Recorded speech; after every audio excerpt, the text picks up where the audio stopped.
ನೋಡಮ್ಮ, ನಿಮ್ಮ ಊರಿಗೆ ಏನೂ ಆಗಿಲ್ಲ. ಮೊದಲು ನೀವು ನಿಮ್ಮ ಊರಿನ ಪರಿಸರವನ್ನು ಸ್ವಚ್ಛವಾಗಿ ಇಟ್ಕೊಂಡಿದ್ರೆ ಕಸ ಹಸಿ ಕಸ ಬೇರೆ ಮಾಡಿ ಆಗಿದ್ರೆ ಇವತ್ತು ನಿಮ್ಮ ಊರಿಗೆ ಈ ಪರಿಸ್ಥಿತಿ ಬರ್ತಾ ಇರಲಿಲ್ಲ.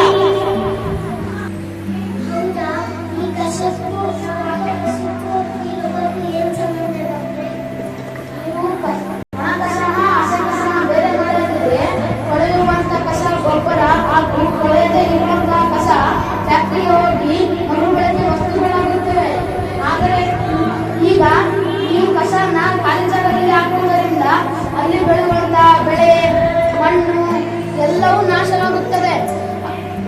ಇದರಿಂದ ಅಪೌಷ್ಟಿಕತೆಯಂತಹ ಸಮಸ್ಯೆಗಳು ಎದುರಾಗುತ್ತವೆ.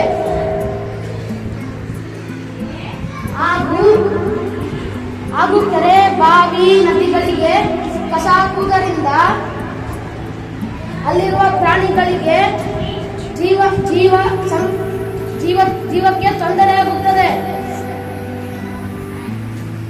ಜೊತೆ ಕೊಲೆರಾ, ಮಲೇರಿಯಾದಂತಹ ರೋಗಗಳು ಹುಟ್ಟುತ್ತವೆ.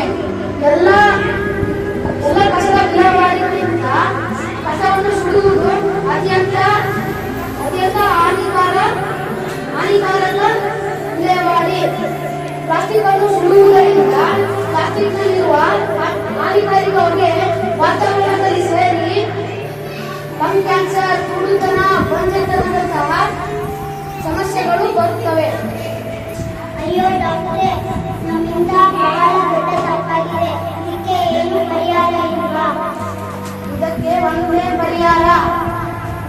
ನಿಮ್ಮ ಊರಿನ ಪರಿಸರವನ್ನು ನಿಮ್ಮ ಮನೆಯನ್ನೇ ನೋಡಿಕೊಳ್ಳಿ. ಹಸಿ ಕಸ ಮತ್ತು ಒಣ ಕಸವನ್ನು ಬೇರೆ ಮಾಡಿ ಹಾಕಿ.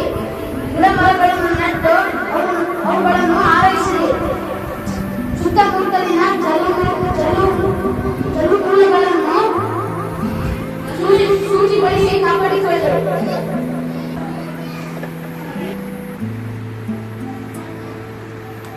ಎಲ್ಲರೂ ಒಂದಾಗಿ ಒಂದು ಹೊಸ ಭಾರತವನ್ನು ಕಟ್ಟೋಣ. ಹಸಿರೇ